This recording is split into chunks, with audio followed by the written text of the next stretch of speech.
Yo, what's up? It's your boy Mr. AC, and what I got for you guys today is going over a brand new concept called continuous growth. Now, before we do, I gotta tell you something. Back when you were in geometry, you learned a very special number. This number revolutionized the game for geometry. It's a special letter. It's actually not even a letter, character. And it's pi. When pi got introduced to you in geometry, because it allowed us to do so much work with circles, triangles, any kind of shape now, we had pi being involved. And you got pi from taking the circumference of a circle and dividing it by its diameter. We have an even more important number. I guess maybe people will argue which one's more important, but this new number is very special. And without this number, just a lot of math is not possible. It's kind of like pi. It's so special that it's got its own freaking letter. Pi is 3.14.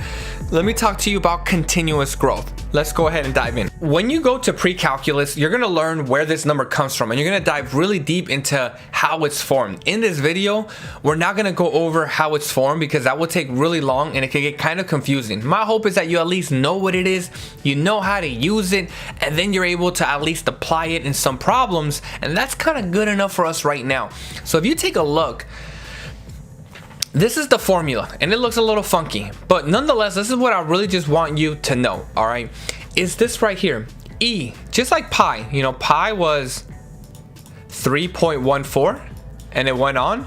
E is just a number. It represents 2.71. Now, if I was to take my calculator right here, I'll show you E is right here next to the division symbol. I'll do second E, and then I hit enter. 2.7182818828. That is the very special number for E. Now, what does this little E represent, right? Pi dealt with circles. What does E represent? Well, E represents continuous growth, continuously compounded interest formula. What does that even mean? Well, let me give you a couple examples. When you're working at a job, you get, let's say $15 an hour in Seattle. Every minute that you work, it's not like you're making money. You make money in intervals of an hour. Every weekend, you get an allowance. Say your family gives you $20 allowance. You're not getting that money every moment in time. You're getting it just once a week. Once a week, every Sunday, right? For my family, it was Domingo, right? Hey, I called my dad, be like, hey, Domingo. That meant we were gonna get, a little extra something. This whole idea of E comes from what we call continuous growth, which is growth that happens every single moment in time. So for example, if I take a Coke, I like my Cokes, especially my glass ones. If I take my glass Coke that's in a bottled container and I put it in my refrigerator, is the temperature going to decrease like every hour, or is it just going to constantly decrease? It's going to constantly decrease, right? Temperature doesn't just go, hey, we're 50 degrees and now we're going to be 45. It goes 50, 49.8, 49.6, 49.4, 49.3, and it's just slowly decreasing constantly. Every moment in time, the temperature's going down. It's the same thing as going into a sauna. Your body temperature is going to get hotter and it's slowly going to go up. It's not just going to go up every hour. It's happening every single moment in time, right? So continuous growth represents basically any growth that's happening at every single moment in time. There isn't any lapses. Hopefully that makes sense. Hopefully those two comparisons give you an idea. Let me go ahead and explain to you how it works. What is different about this formula is very similar to any problem. I know this formula looks funky. I put it here just mostly because this is the formula you're gonna see in your life. But nonetheless, every problem is the same. Y is equal to, we're gonna get our initial condition, our initial value, our y-intercept, or our starting value. In problems that deal with money, they call it P. P is the initial principal invested. That just means the initial money. So that's just like your starting value, okay? I don't want you to get too confused. So this is our starting value, and then it's times E, and then the difference is R is the annual rate. So R is your percentage, but it can't be a percentage. It's got to be converted into its decimal form.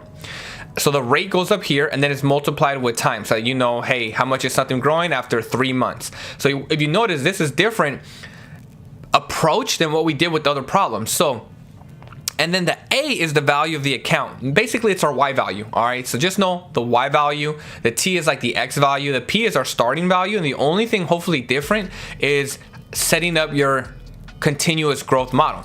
So let's take a look at one problem right here.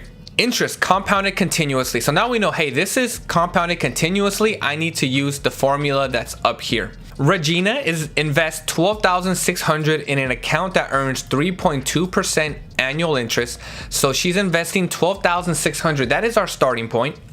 And it is compounded continuously. So we now know, hey, this is compounded continuously. The growth is growing every single moment in time. What is the value of the account after 12 years? Well, now we have to use this new formula that we just learned. So we're gonna start off the problem like we normally would. We're gonna start it off with my starting value. Y equals 12,600. If you wanna use A, you can. I prefer using Y. I know that's the formula that was given, but it's what I would prefer. And we're gonna get E, like that. Now, we need to fill in the rest. Well, what is R? R, let me write it over here, is our percent rate, 3.2%, okay? What does that mean though? Well, I can't put 3.2. Remember, everything has to be converted into its decimal form. We're gonna divide by 100% because everything is out of 100. Percentages cancel. Let me go ahead and take my handy dandy calculator. 3.2 divided by 100, and we get 0.32. So I'm gonna put 0.32 right here. And then that tells me this is my kind of like my constant multiplier, my growth factor, but it's my rates. I'm gonna put 0.32 and then T up there. And this is my formula. This is how I set up the formula. You'll notice all you gotta do is convert your rate to a percentage, decimal, and then plug things in. Now, how do I use this formula? Well, we need to take the 12 and we're gonna plug it in to the T. So it's gonna be Y equals 12,600. We're gonna plug that in, E to the power of 0.32, and then we're gonna plug in the 12. And let me show you how you do this. 12,600. It's gonna be the blue in your calculator. It's probably blue. It's called second. And then the E is also down here, but it lets you put something to the exponent. So it's under this thing called ln. So 12,600 E raised to the power of, and I'm gonna write 0.32 times 12. And then I'm gonna close the parentheses. So everything is nicely organized for me. And when I do that, I get, well, look at that. I get 586,200. 586,220, and it's starting to look like my bank account, to be honest. So that's problem number one. Let's go to problem number two that will hopefully compare last week's learning with this week's learning to just give you an idea of how to work with these. Find the total amount of money in an account at the end of the given time period. All right, so we want to find the total amount of money at the end of the given time period. We are compounded monthly. P is my starting value. R is my percent rate, and T equals 5 is 5 years. And we are compounded continuously compounded. Two different scenarios. So let me go ahead and draw a line here, and we're gonna do them separately. So we have compounded monthly right here, compounded monthly, and then we have it continuously compounded. So how do we work with these? Well, how are we gonna work with them, right? That's kind of the question. Well, let's go back to last week. Compounded monthly. What does compounded monthly means? Well, that means we're gonna take our percent and we're gonna break it up evenly in 12 months, right? There is 12 months in a year. We're gonna take our 3% and it's gonna be broken up 12 times in a year. 1, 2, 3, 4, 5, 6, 7, 8, 9, 10, 11, 12, right? And so we need to take this percentage. I know it's small and it has to be broken up because your money is going to be multiplied every single month, right? That's what it means by compounded monthly. You're multiplying your money every single month. What do? Well, compounded monthly, I need to take my 3% and I need to divide it by 12. That's gonna give me, let me go ahead, 3 divided by 12. That's gonna give me 0.25%. Be careful, I know it's a decimal, but it's still a percent. So that means is every time my money goes into 1 month, we're gonna multiply, let me change colors, by 0.25%. I'm gonna multiply it again, 0.25, 0.25, 0.25. So every time that every month happens, my money will grow by 0.25%. So let's go ahead and do our work. Well, what is my new growth factor? It's gonna be 100 plus 0.25 25%. We're gonna add these together, so I get 100.25. Divide by 100 because these are all percentages, and we finally get 1.0025. So that is my growth multiplier, and now I'm gonna go and write my equation.